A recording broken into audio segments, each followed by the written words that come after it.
신약 성경에서 중요한 주제 중에 하나는 하나님 나라입니다.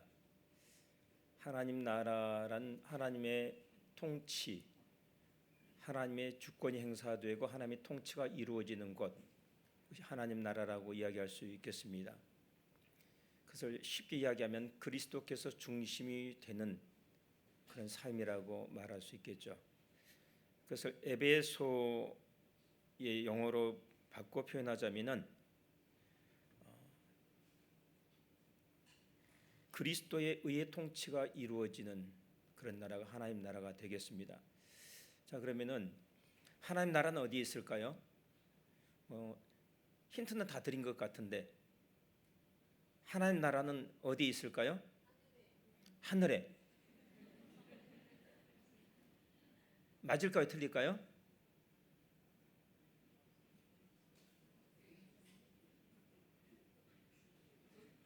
자신이 없으시죠? 네. 하나님께서는 하늘에 계십니다. 단 조건이 있습니다. 왕으로서 통치하신다는. 근데 하늘에서는 하나님께서 왕으로 통치하고 계시죠. 사탄은 하늘에서 쫓겼습니다. 자, 사탄이 이 땅으로 쫓겨 내려왔습니다. 그래서 이 땅에서는 전투가 벌어지고 있는데, 자, 문제는 이 땅에서 하나님 나라가 이루어져야 하는 것인데, 그럼 이 땅에서 하나님 나라는 어디에 있나요? 예수님 하나님 나라를 전하러 오셨습니다. 하나님 나라는 어디에 있나요? 이 땅에서? 예? 지금 이곳에. 지금 이곳에. 하나님 나라는 하나님을 왕으로 모셔드리는 사람들의 마음 가운데 있습니다. 만약 우리 교회가 모든 부분에서 하나님을 왕으로 인정하고 언제나 그분의 음성을 들으려고 애를 쓰고 그분께 겸손하게 엎드리고 그분의 인도하심을 따라가려고 노력한다면 하나님 나라가 우리 은광교회 공동체 안에 이루어지는 것을 볼 수 있겠죠. 만약 내가 하나님 나라의 영광을 보기를 원한다면 간단합니다. 하나님이 내 안에서 왕으로 통치하시도록 나를 내어드리면 됩니다. 하나님께서 내 안에서 왕으로 다스리고 계시는가? 다른 말로 예수 그리스도께서 내 안에서 왕으로 통치하고 계시는가? 나는 예수 그리스도의 중심의 삶을 살고 있는가? 그것이 오늘 우리가 던져야 될 질문입니다.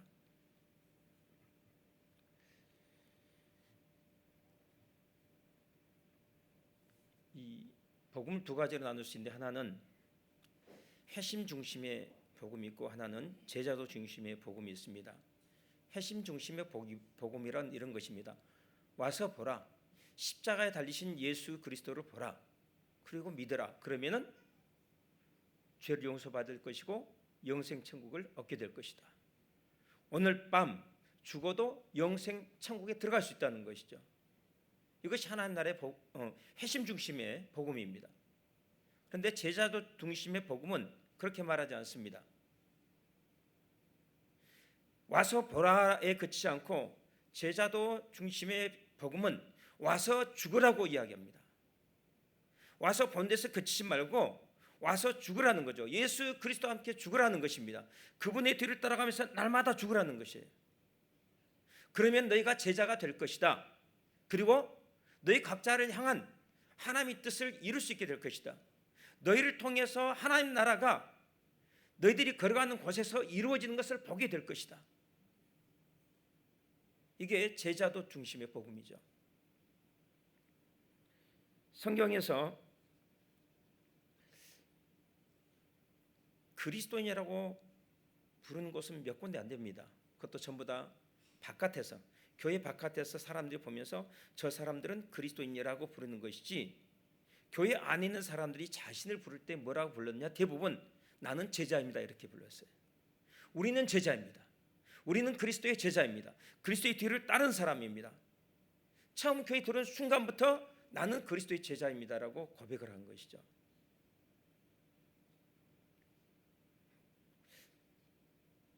제자라는 것은 그리스도의 뒤를 따라가는 사람입니다. 그리스도처럼 생각하고 그리스도처럼 말하고 그리스도처럼 행동한 사람이죠. 예수님이 어떻게 사셨는지 그걸 생각해 보면 제자로서 산다는 것이 어떤 것인지 알 수 있습니다. 그것은 한마디로 섬김의 삶이요, 낮아지는 삶이요, 섬기기 위해서 남은 자기를 부인하는 삶이요, 자기 생명을 내어주는 삶입니다. 사랑하는 삶입니다. 근데 제자도가 혼자 사는 사람에게는 필요가 없습니다. 혼자 사는데 무슨 제자도가 필요 있나요? 제자도는요, 공동체 필요한 것입니다. 다시 말해서 하나님은 우리를 공동체 가운데로 부르셨어요. 교회 공동체로 부르셨습니다. 교회 공동체 안에 있을 때, 그리고 그 공동체가 왜 하나님께 중요한지, 또한 왜 우리에게 중요한지 그것을 이해할 때 우리는 거기서 제대로 성장하면서 하나님 뜻을 그 교회 공동체에서 이룰 수 있습니다. 그런데 교회 공동체를 이해하지 못하면, 그 중요성을 이해하지 못하면 어떤 일이 벌어지냐면 끊임없이 내가 교회 공동체에서 뭔가를 요구를 해요. 교회 공동체 허물을 보면서 이 교회는 문제가 있어, 우리 교회는 문제가 있어, 이렇게 말을 하죠. 사회비난의 특징이 무엇인지 아십니까? 사회비난의 특징은 교회는 완전해야 된다는 것이에요. 그러면서 문제가 있는 교회들을 공략을 해요. 문제가 없으면 문제를 만들죠. 그리고 너희 교회는 문제가 있어. 왜냐하면 사탄이 다스리기 때문이지. 우리 교회로 와. 거기를 떠나서 우리 교회로 와. 여기는 하나님 나라야 라고 속삭이는 겁니다. 우리는 완전하고 거기는 불완전하다는 것이죠. 그런데 완전하느냐 불완전하느냐 이것이 그 진짜 교회냐 아니냐를 판가름하는 기준이 될 수가 없습니다. 하나님은 교회를 디자인하실 때 궁극적으로 완전성을 지향하도록 디자인하셨지만은, 그러나 불완전한 가운데서 교회를 부르셨습니다. 우리 한 사람 살이 불완전하죠. 불완전한 살 게 뭐 있는데 어떻게 완전할 수 있나요? 하나님께서 들어오자마자 완벽하게 천사처럼 변화시키지 않습니다. 우리 천천히 변화시켜 나가세요. 교회가 갑자기 하늘나라처럼 될 수는 없습니다. 교회는 어떤 의미에서는 완전하다고 이야기할 수 있지만 어떤 의미에서는 불완전하다고 이야기할 수 있어요. 실제로 불완전합니다. 그런데 그 불완전한 것이 의미가 있다는 거예요. 나를 제자로 만드는데 의미가 있다는 겁니다. 불완전하기 때문에 내가 그 불완전한 교회를 섬기기 위해서 어떻게 해야 되죠? 내가 내 자신을 쳐서 복종시켜야 되는 것이고, 내 자기 중심적인 옛사람의 자아를 굴복시켜야 되는 겁니다. 그것이 자기 분이고 자기 희생이죠. 그 대가지 부립니다. 나의 죽음을 통해서 교회가 온전해지는 겁니다. 나의 희생을 통해서 다른 사람이 살아나는 것이죠. 그것을 통해서 우리는 그리스도의 뒤를 따라하는 법을 배우는 것이고, 그리스도 안에서 성장하는 법을 배우는 것이고, 그리고 내가 성장하는데 다른 사람이 필요하다는 것을 깨닫게 되는 것이죠. 여러분, 불완전한 교회 지체가 사실은 내게 굉장히 중요하고 정말 유익한 존재고 꼭 필요한 존재라는 것을 인정할 때 진짜 영적인 성숙이 시작됩니다. 그래서 왓츠만이가 그런 말을 했어요. 공동체의 중요성을 깨닫기 전까지는 참다운 사역을 할 수 없다. 우리는 하나님만이 필요한 것이 아니라 예수 그리스도의 몸의 지체인 다른 형제 자매들의 도움도 또한 절대적으로 필요한 존재다. 이것을 깨닫기 전까지 하나님은 우리의 앞의 문을 닫으시고 우리의 머리를 부딪히게 하시며 우리를 막다른 골목으로 인도하신다. 그래서 왜 불완전한 지체들이 내게 필요한지, 그리고 그 불완전한 지체를 내게 붙여주신 이유가 뭔지, 내가 왜 이 불완전한 공동체에 있는지 그것을 이해하고 겸손하게 감사함으로 받으면서 그 불완전한 지체들과 불완전한 공동체를 주님의 손과 발이 되어서 섬기기 시작할 때 그때 하나님의 역사가 그 가운데서 일어나기 시작한다는 것이죠. 비로소 하나님의 도구로서 쓰임받기 시작한다는 것이죠. 비로소 제자로서 첫걸음을 내딛기 시작하는 겁니다.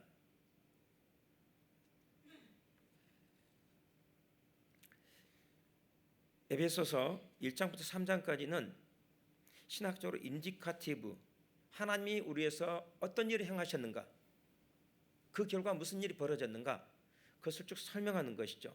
4장부터 6장까지는 임페라티브, 이제 그러면은 우리는 무엇을 해야 되는가, 어떻게 살아야 되는가, 그 문제를 다루고 있는데, 재미있는 것은 4장 1절에서부터 16절까지 공동체 연합에 대해서, 공동체의 사랑의 연합에 대해서 다루고 있다는 거예요.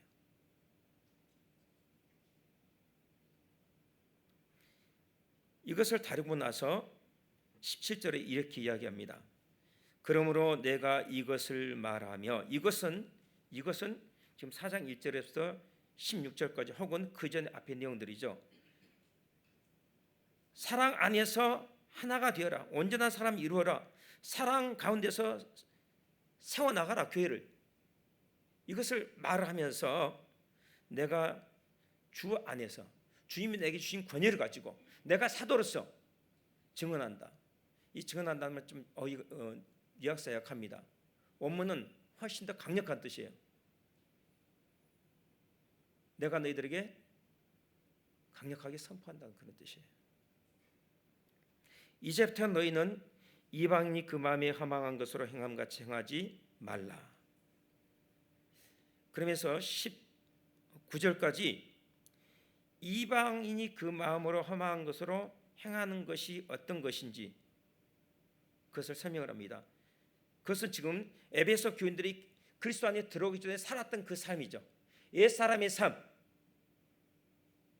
그리스도 밖에 있던 사람들이 살았던 옛사람의 삶, 자기 중심적인 이기적인 자아가 내 마음의 왕좌에 앉아서 내 유익을 위해서, 내 이익을 도모하면서 살았던 그런 삶이죠. 그리고 20절부터 24절까지는 반대로 이제 그리스도 안에서 새로운 피조물이 되어서 살아가는 새 사람이 어떤 사람인지, 어떤 모습인지 그것을 대조하고 있습니다. 옛사람하고는 옛사람의 생활 방식, 그리고 그 반대쪽에 새사람하고는 새사람의 생활 방식을 대조하면서 너희는 이렇게 살지 말고 이렇게 살아야 된다, 그것을 이야기하고 있습니다. 그리고 25절부터 그러면은 새 사람답게 산다는 것이, 그리스도에 있는 새 사람의 생활 방식이 어떤 것인지 구체적인 신뢰를 들어주는데, 그것들이 하나같이 관계 속에서, 공동체 관계 속에서 우리가 저지르기 쉬운 일상적인 것을 잘못들에 대해서 이야기를 하고 있는 겁니다. 자, 그러면은 같이 한번 구체적으로 살펴보도록 하겠습니다. 17절, 그러므로 내가 이것을 말하며 주 안에서 증언하노니 이제부터 너희는 이방인이 그 마음에 허망한 것으로 행함같이 행하지 말라. 제가 고등학교 때 감나무를 1000주를 심어봤습니다. 고등학교 2학년 때였던 것 같은데, 내려갔더니 저희 아버님이 감나무 묘목을 1000주를 사가지고 와가지고 그것을 구덩이 파고 다 심으라는 거예요. 저희 집이 쫄딱 망했을 때니까 뭐 아무것도 없죠. 그래서 그냥 있는 거 다 긁어 모아가지고 가장 그 동네에서 안 좋은 이 돌밭, 비만 오면, 오늘처럼 비만 오면 돌이 그냥 쏟아져 내리는 밭, 그래서 작물을 제대로 지을 수 없는 밭을 샀는데, 냇가도 멀고 물도 없고 리어카도 갈 수 없고 그럼 비탈진 밭을 샀어요. 바로 이 형님하고 저하고 방도 한 달 내내 구덩이 1000개를 파고 묘목을 심고 장군을 쥐고 물을 갖다 붓고 이렇게 해가지고 1000주를 심었어요. 그리고 이제 전 올라왔죠. 1년 후에 왔는데 500주가 죽고 500주가 살아남았습니다. 그래도 뭐 나쁘지 않아요. 근데 1년 후에 가을이 됐는데 감이 잘 열렸다는 것입니다. 와, 이렇게 벌써 빨리? 그때 진영 단감이 최고였죠. 근데 개량형 진영 단감을 종자를 최초로 심었습니다. 진영 단감보다 1.5배 더 굵고 당도가 2배 더 높은. 그런데 그해 진무름병이 돌았어요. 기미가 왔는데 서울에 급한 볼일을 보러 온다고 저희 아버님이 갔다 와서 방제도 대기 치르고 올라갔다가 며칠에 내려갔는데 벌써 진무름병이 감나무밭을 다 휩쓸고 지나갔어요. 아버님 생각에 그래도 괜찮겠지. 단감이 정말 탐스럽게 열렸어요. 그런 단감을 본 적이 없어요. 그런데 며칠 지나니까 단감들이 떨어지기 시작하는 겁니다. 짓물러가지고. 그래서 그해 첫 번째 이 수확물을 다 버렸어요. 내년에는 괜찮겠지. 그런데 그 다음에도 또 역시 다 짓물러서 다 떨어졌어요. 한번 그 병이 걸리면은 해마다 그렇게 떨어집니다. 그래서 결국 3년 만에 다 베어냈습니다. 다시 또 뽑았어요. 다른 걸 해야 되니까. 허망하잖아요. 얼마나 허망합니까? 그거 하느라고 제가 디스크 걸렸거든요. 그 뜨거운 7월 8월 떼학볕에 디스크 걸려가면서 했는데 정말 너무 허망하잖아요. 그래도 남들에게 죄진 건 아닙니다. 그러죠. 그런데 우리가 그리스도 밖에 있을 때 모태신앙 어렸을 때 잘 믿은 사람은 제가 할 말이 없습니다. 그렇지만은 저 같은 경우는 제가 예수님을 모르기 이전에 늘 제 마음속으로 생각했던 것들이 무엇인지 알아요. 마음속으로 생각하고 꿈꾸고 계획하고 추구했던 것들은 신앙 안에 들어와서 보니까 결국은 그것들은 다 썩어질 것들, 결국은 허망한 것으로 나타날 것들 뿐이었다는 거죠. 예수 그리스도 밖에 있는 사람 늘 생각하는 것이 그렇습니다. 여러분 직장생활 하신 분들도 아실 거예요. 예수 안 믿는 사람들이 어떤 생각을 하는지, 어떻게 사는지 아실 거예요.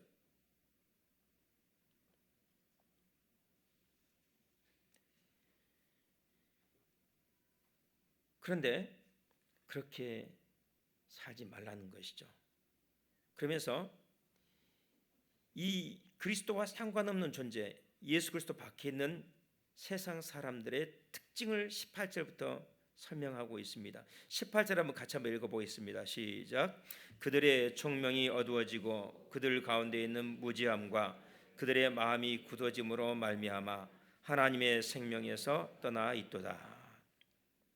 첫 번째 특징은요, 지적 이해력이 떨어진다는 겁니다. 지적 이해력.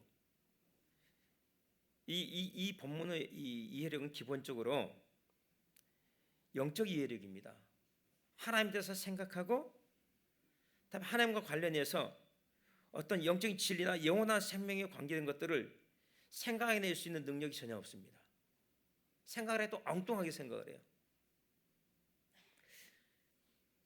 제가 예수님 막 믿던 그 초창기에 제가 살던 동네 입구에 무당이 살았어요. 근데 대대로 무당 집안입니다. 그런데 아들하고 딸이 하나 있는데 둘 다 전교 꼴찌예요. 전교 꼴찌. 근데 제가 나중에 그쪽 분야 이렇게 자꾸 접하고 또 그쪽 분야 전문가들 이야기 들어보니까 성경에도 나와 있어요. 사실은 우상을 숭배를 하면은 우상과 같이 되는 거예요. 우상의 특징이 뭡니까? 보지 못한다, 듣지 못한다, 말하지 못한다, 움직이지 못한다. 그 안에 생명이 없다. 이게 우상의 특징이에요. 우상을 섬기면은 우상처럼 돼갑니다. 대를 거듭에 내려갈수록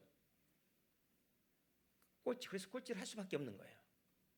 정도의 차이는 있지만은 내가 내 마음 중심에 하나님만을 왕으로 섬기는 마음이 분명하면 분명할수록 우리의 후손들은 더 지혜로운 후손들이 나올 겁니다.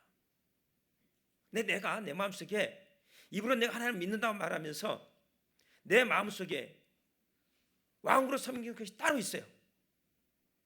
그러면은 별로 그렇게 기대할 것이 없습니다. 세상적으로 약간 똑똑할 수 있어요. 그러나 그것이 결코 보탬이 되지 못할 겁니다. 총명이 어두워지고 어둠. 그러니까 빛이 이 지성의 빛이 안 비치니까 어둠이 가득한 것이죠. 생각 자체가 어둡습니다. 부정적이고 어두운 생각. 늘 죽는 거 생각하고 안 되는 거 생각하고 실패할 이유를 찾고 내가 하지 않아야 되는 이유를 찾고 이 생각이 어두워진 사람의 특징이 그것이에요. 어둠이 깔려있고 어둠으로 지배되어 있어요. 그것이 심한 사람은 눈으로도 그것이 나타납니다. 이렇게 눈을 딱 들여다보면요, 이건 뭐 초신자라도 느껴지는 그런 사람이 있어요. 그러니까 영적으로 깊은 것을 알지 못해도 내가 교회 처음 나왔는데 사이비단에 속한 사람들 가끔가다 만나면은 눈동자가 어둠이 있어요. 어둠이. 혼이 없어요. 이 눈동자에 혼이 없어요. 여러분 길거리에서 가끔 가다가 도를 믿으십니까? 잘 보세요. 그 친구들 그 눈에서 빛이 느껴지나요? 총기가 느껴지나요?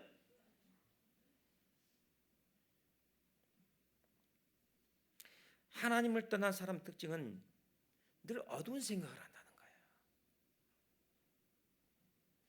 하나님을 그 마음에 늘 품고 늘 하나님의 말씀을 생각하는 사람들은 시간이 흐르면 흐를수록 밝아집니다. 빛이 들어오기 때문에 밝아져요. 삶이 점점 밝아져요.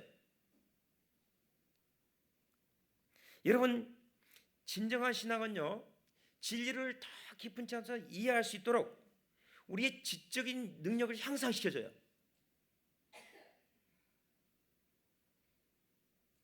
그런데 사이비 이단은 우리가 지적으로, 논리적으로, 비판적으로 생각하지 못하고 오직 한 가지 가르침만을 맹목적으로 추정하게 만듭니다.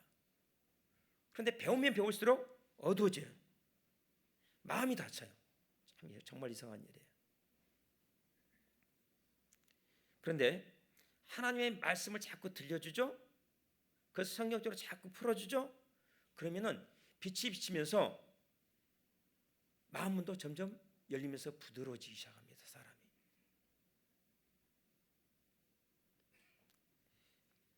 다음에 두 번째 특징이 있습니다. 하나님의 생명에서 떠나 있습니다. 하나님의 생명에서. 그 이유는 무지함과 마음의 굳어짐 때문이에요. 여러분 지식은 중요합니다. 지식, 말씀의 지식이 우리 생명이에요. 사실은 우리가 이제 이번 주간에 신약성서 통독을 하는데 시간 있는 분들은 내 직장 출근하기 때문에 어쩔 수 없다 이러지 않는 이상 사실은요, 애정하는 것은 다 친구들 약속도 미루고 뭐 동창회도 미루고 뭐 쇼핑 말할 것도 없으면 다 미루고 사실은 여기 와가지고 다 들으셔야 돼요. 왜냐하면 그것이 우리의 생명이기 때문에 그래요. 하나님의 말씀이 우리의 지식이 될 때 그것이 우리에게 생명을 가져다 준다고요.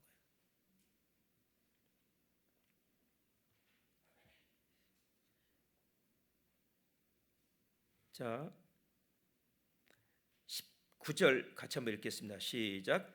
그들이 감각 없는 자가 되어 자신을 방탕에 방임하여 모든 더러운 것을 욕심으로 행하되. 감각 없는 자가 되어 고통을 못 느낀다는 것이죠.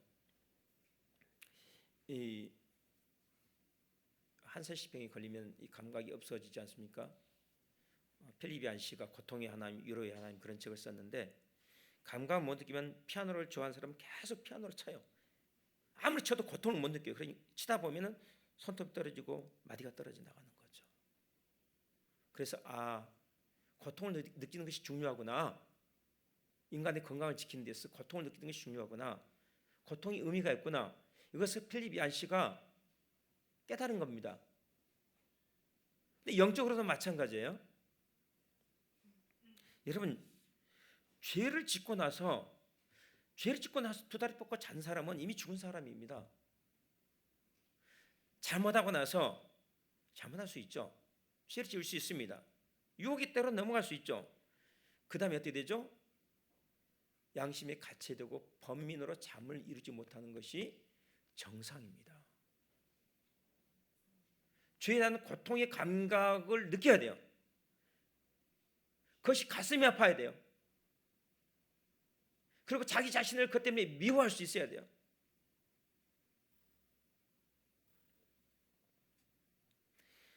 죄를 지어도 고통을 느끼면 소망이 있죠. 다윗이 그랬지 않습니까? 범죄한 다음에 주의 손이 주야로 나를 짓누르리오니 내 몸에 성한 곳이 없나이다. 내 몸에 열기가 가득하고. 주의 손이 짓누른다는 게 뭐죠? 내가 고통을 느낀다는 거예요.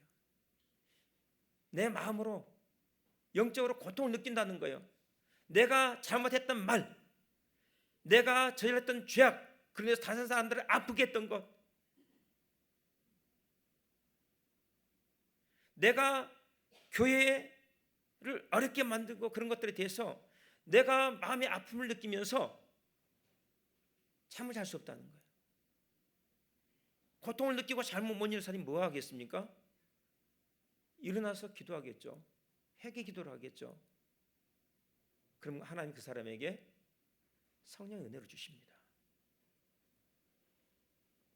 그런데 옛사람은 고통을 느끼지 못한다는 거죠.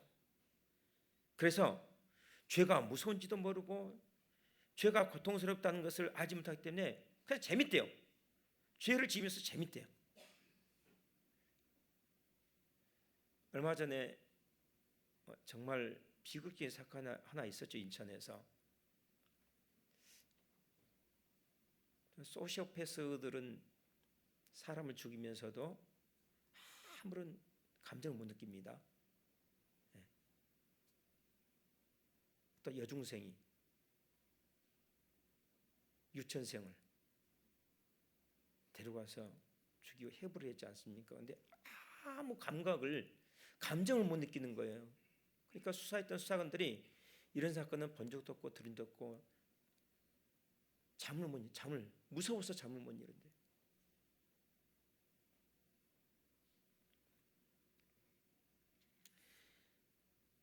죄가 무서운 줄 모르면은 계속해서 방탕, 이 방탕이라는 것은 주로 성적인 그런 죄악들을 이야기합니다. 그것들이 자신을 방탕하고 방임한다는 것이죠. 전 정말 우리가 셋 중에 하나는 봤으면 좋겠어요. 하나는 천국을 봤으면 좋겠어요. 천국이 얼마나 영광스럽고 아름다운지 보면은 이 세상의 것들 그렇게 막 얻으려고 아둥바둥할 것 같지 않아요. 거기다 우리 에너지 쏟지 않을 것 같아요. 최소한의 것으로 만족하면서 열심히 주의 일을 할 수 있을 것 같아요. 두 번째로 지옥을 봤으면 좋겠어요.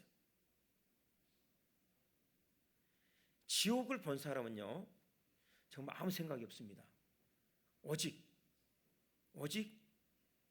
주님만 찾습니다. 나를 구원해 주세요. 여러분 불이 활활 타오르고 있는데 꺼내가지고 김 사장 그거 있잖아 그 주식 그거 빼가지고 그 여기다 투자해. 불 여기 오고 있네. 이럽니까? 전혀 그런 생각 안 합니다. 오직 그 불꽃에서 뛰쳐나가는 것만 생각하죠. 영적으로 지옥의 불길이 타오르고 있는 것을 보는 사람은요 죄질 생각을 못합니다.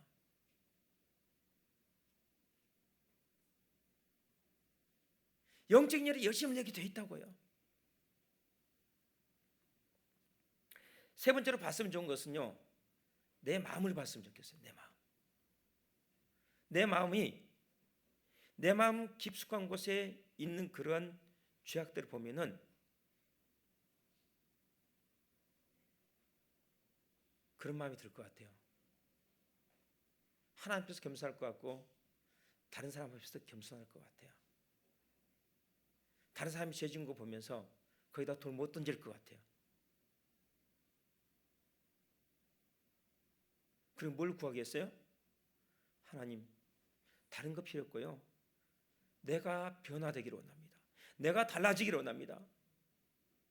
내가 진정으로 변화된 삶을 살기를 원합니다. 이것이 내 소원입니다. 예수 그리스도를 닮은 삶,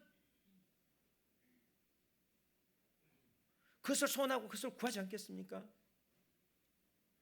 천국도 본 적이 없고 지옥도 본 적이 없고 자기 마음도 본 적이 없는데,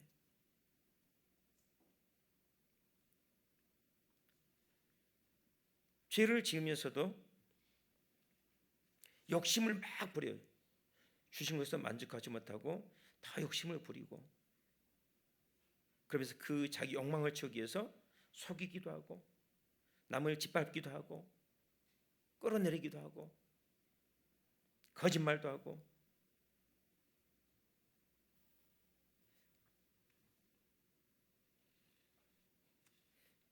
이것이 세상 사람들의 특징이란 겁니다. 옛사람의 특징. 그런데 20절에 말씀 같이 한번 읽어보겠습니다. 시작. 오직 너희는 그리스도를 그같이 배우지 아니하였느니라. 자, 여기서 너희는, 그리스도 안에 있는 새 사람들입니다. 너희는 그리스도를 그같이 배우지 아니하였다. 그리스도를 배웠다고 이야기합니다. 그리스도에 대해서 들었다는 이야기죠. 가르침 받았다는 겁니다. 예수는 하나님의 아들이신데 인간의 몸을 이 땅에 오시고 우리를 위해서 십자가에 달리시고 3년 만에 다시 살아나신 분, 그리고 언니가 다시 오실 분, 이스라엘 심판하실 분 들었어요. 배웠어요. 그런데 그것만 배운 것은 아닙니다. 우리 그것을 좀 이따 볼 텐데요. 두 번째는 21절입니다. 21절 같이 읽겠습니다. 시작. 진리가 예수 안에 있는 것 같이 너희가 참으로 그에게서 듣고 또한 그 안에서 가르침을 받았을진데, 여기서 그에게서 듣고 예수에게서 들었대요. 그리고 그 안에서, 예수 안에서 가르침을 받았답니다. 자, 그런데 여기서 생각해 볼 것은 이것이에요. 지금 에베소 교회 교인들이 예수님을 갈릴리에서 그 인간의 먹고 걸어다니시는 예수님을 만난 적 있나요? 예수님 십자가 달려 죽으시고 3만에 부활하셨다 승천하셨어요. 제자리 나가서 복음을 막 전했어요. 전하고 전해가지고 에베소까지 갔습니다. 에베소에서 교회가 생겼어요. 예수님이 승천하신 지 벌써 20-30년 지났다고요. 근데 지금 이 사람들이 언제 예수님에게서 배웠습니까? 언제 예수님에게서 들었어요? 이게 무슨 말이죠? 이것은요, 예수님께 위임받은 사도들, 선지자들, 전도자들, 목사요 교사인 자들이 와서 성경적인 건전한 가르침, 신학적으로도 건전하고 도덕적으로도 건전한 그러한 신앙 진리를 이야기할 때 그리스도께서는 그들을 통해서 말씀하신다는 겁니다. 그러니까 우리가 생각할 것은 그것이에요. 이 강단에서 복음의 진리가, 건전한 복음의 진리가 선포된다면은 우리는 우리의 주님이신 예수 그리스도께서 바로 그 강단을 통해서 우리에게 말씀하고 계시다고 생각해야 되는 겁니다.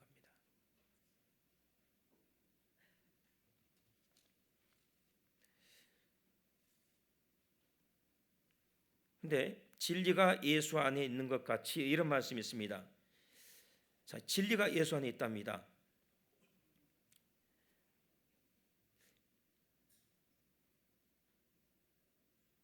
진리가 예수 안에 있는 것 같이 너희가 참으로 그에서 듣고 또한 그 안에서 가르침을 받았을진데, 자, 그렇게 받았다면은 요점은 그겁니다.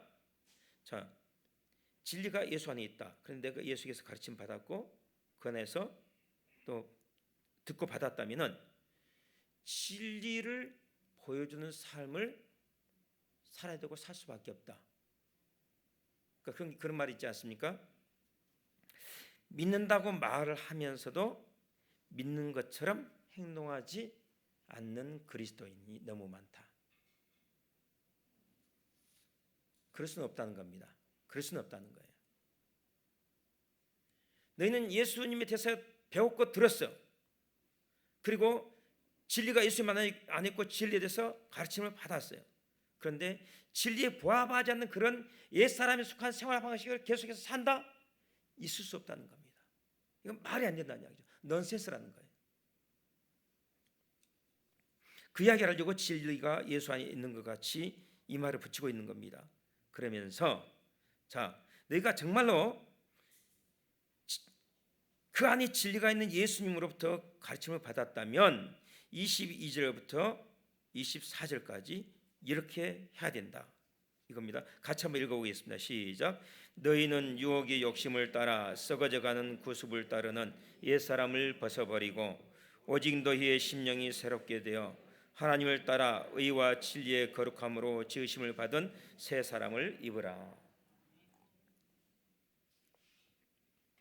여기는 예수 그리스도를 우리가 배울 때 어떻게 보여야 되는가 그것을 여기서 암시를 하고 있습니다. 자, 예수 그리스도에 대해서 배웠습니다. 예수 그리스도를 배웠어요. 전도자들로부터요. 근데 인간을 입고 오셔서 우리 죄를 짊어지시고 십자가에 죽으셨다가 부활하시고 승천하신 예수 그리스도 그것만 배운 것이 아니라 그분은 오늘 또 살아계셔서 온 세상의 주권자로서 통치하고 계시다. 주권을 가지고 통치하고 계시다. 그분은 부르신 모든 사람 한 사람 한 사람을 통해서 당신의 나라를 이 땅에 건설하기를 원하신다. 그리고 그 나라는 의와 거룩함으로 통치되는 나라이다. 그리고 부르심을 받은 사람은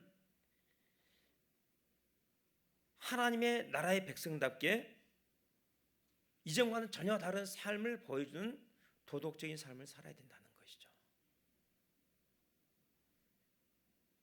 그리스도는 우리를 죄에서 구원하셨을 뿐만 아니라 오늘 이 땅에서 예수 그리스도의 뒤를 따라가는 삶을 살 수 있도록 우리에게 은혜를 주시고 힘주시는 분, 이 땅에 하나님 나라를 우리가 보여주고 그것을 확산시킬 수 있도록 우리에게 하나님 나라가 무엇인지 우리 삶, 변화된 우리 삶을 통해서 세상에 보여줄 수 있도록 도와주신 분, 그런 의미에서 그리스도를 배웠다는 것이죠.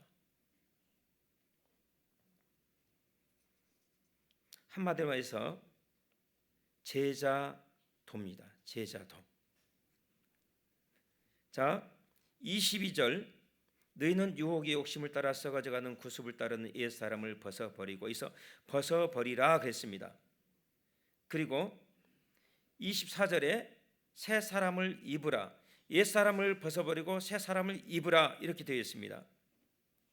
여러분 나중에 시간이 되신다면 골로새서 3장과 로마서 6장을 같이 병행해서 읽으시면은 이 구절이 명확하게 좀 더 이해가 되실 겁니다. 자, 이 단어 벗어버린다, 입는다 이 단어는 문법적으로 부정과거 동사입니다. 부정과거라는 것은 두 가지 의미가 있어요. 하나는 명령력이에요.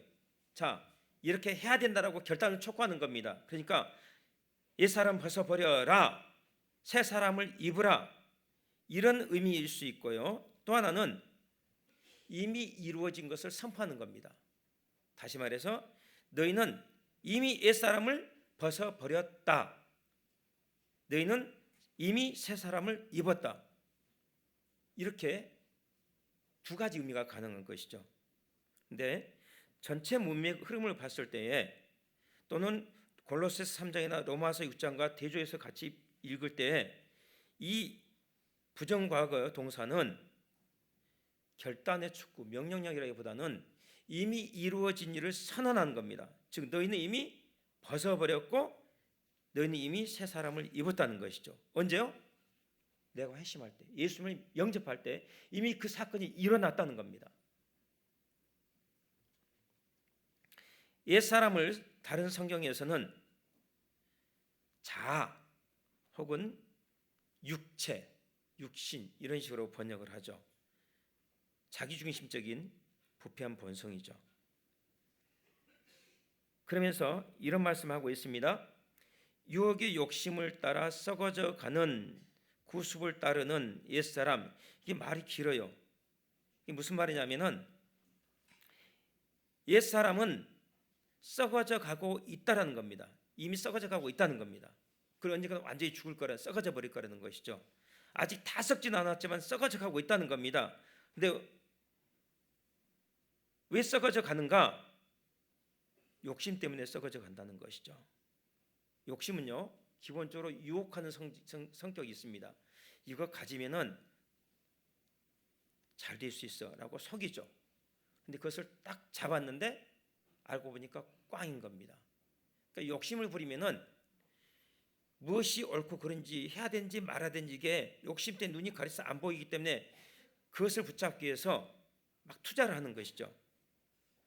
욕심은 그래서 기본적으로 유혹하는 성격이 있습니다. 그래서 유혹의 욕심을 따라 이렇게 설명을 하고 있는 겁니다. 그런데 욕심을 따라 살다 보면은 결국은 썩게 돼 있다는 겁니다. 썩게 돼 있어요. 하나님의 일이 땅에 떨어져 죽으면 많은 열매를 맺고 그랬죠? 하나님의 일이 땅에 떨어져 썩으면이라고 하지 않고 죽으면이라고 했습니다. 욕심을 따라서 사는 삶은 썩게 돼 있고 자기를 부인하면서 예수 그리스도의 뒤를 따른 제자도의 삶을 사는 사람, 그 사람은 말 그대로 죽는 삶이죠. 그 사람은 열매를 맺게 돼 있고 선택은 우리 몫입니다.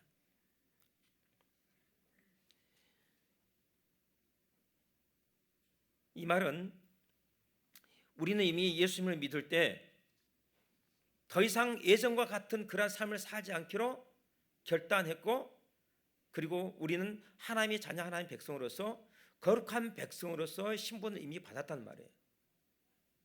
이미 우리는 옛사람의 옷을 벗어버렸습니다. 그런 말 있잖아요.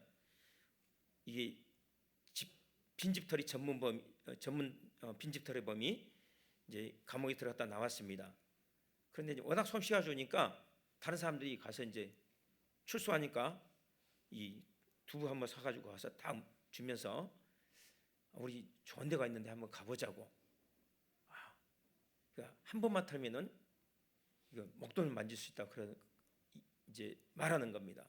그러니까 이 빈집털의 범이 그러죠. 나 손 씻었어. 손 씻었어. 이거 은주적인 표현인데 똑같습니다. 옛사람 벗어버렸어. 나는 이제 더 이상 옛날과 같이 세상 사람들이 사는 것처럼 그렇게 살지 않을 거야. 나는 이제부터 예수님을 내 마음 중심에 모시고 예수님처럼 살아갈 거야. 예수님의 뒤를 따르는 삶을 살아갈 거야.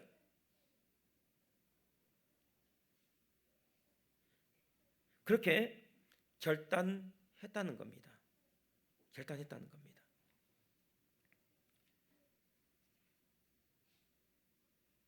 그리고 우리 옛사람은 벗어버렸을 뿐만 아니라 새사람은 이미 입었죠. 거룩함으로 지심을 받은 새사람을 입었습니다. 그런데 이 중간에 23절이 있습니다. 오직 너희의 심령이 새롭게 되어. 이건 부정과거가 아닙니다. 새롭게 되어 현정입니다. 날마다 새롭게 계속해서 일어나고 있는 것이죠. 일일신 우일신. 예수님께서 말씀하시기를 누구든지 목마르거든 내게로 와서 마시라. 나를 믿는 자는 그 배에 생수의 강이 흘러나리라 말씀하셨습니다. 우리가 예수를 믿으면은 그 순간부터 날마다 예수님께서 우리 안에서 생수를 끊임없이 새로운 생수를 공급해 주십니다. 날마다 공급해 주세요. 다른 말로 하면 날마다 새로운 창조를 우리 안에서 행하고 계십니다. 근데 이것은 한 번에 끝나는 게 아니고 날마다 부단히 새롭게 계속해서 반복해서 일어나야 되는 사건이라는 것입니다. 마음이 바뀌지 않고는 행동이 바뀌지 않기 때문이죠. 그리고 마음이 바뀌는 것은 하루아침에 이루어지지 않고 일평생 지속되는 과업이기 때문에 그렇습니다. 정리를 하겠습니다. 우리는 그리스도와 함께 십자가에서 이미 죽었습니다. 그리고 옛사람과 그 행위를 벗어버리고 새사람을 입었습니다. 우리를 창조하신 이의 형상을 따라 지시기까지 새롭게 하심을 입었습니다. 그런데 동시에 우리는 성경에서 땅에 있는 지체를 죽이라고 명령을 받습니다. 음란, 부정, 사욕, 악한 정욕, 탐심을 죽이라고 명령을 받습니다. 분노, 노여움, 악의, 비방, 부끄러운 말, 거짓말을 벗어버리라고 명령을 받습니다. 우리는 로마서에서 우리는 죄에 대해서 죽었다고 하는 선언을 듣습니다. 그리고 우리 자신에 대해서 죄에 대해서 죽은 자라고 여기라고 권면을 받습니다. 그리고 한 걸음 더 나가서 몸의 사욕에 순종하지 말고 지체를 불의의 무기로 내어주지 말라고 명령을 받습니다. 그러니까 어떤 의미에서 이미 우리는 옛 사람을 벗어버리고 새 사람을 입었어요. 그건 이미 일어난 사건이요. 그렇지만은 우리는 계속해서 또 다른 한편으로 계속해서 새 사람을 입기로 결단해야 된다는 얘기입니다. 그러기 위해서 우리 마음을 새롭게 할 필요가 있습니다. 하나님, 나의 마음이 새롭게 되기를 원합니다. 내가 그리스도의 제자가 되기를 원합니다. 그래서 나를 통해서 하나님 나라가 이 땅에 이루어지기를 원합니다. 그렇게 기도하면서 결단하면서 살아가는 것이 하나님께서 예수 그리스도 안에서 에베소 교회에 원하시는 것이고 또한 오늘 우리 모두에게 원하시는 삶이라는 것입니다. 옛사람을 벗어버리고 새 사람을 입으라. 이 말씀을 기억하면서 날마다 심령이 새로워짐으로 새 사람을 덧입는 저희 모두가 될 수 있기를 바랍니다. 찬송 426장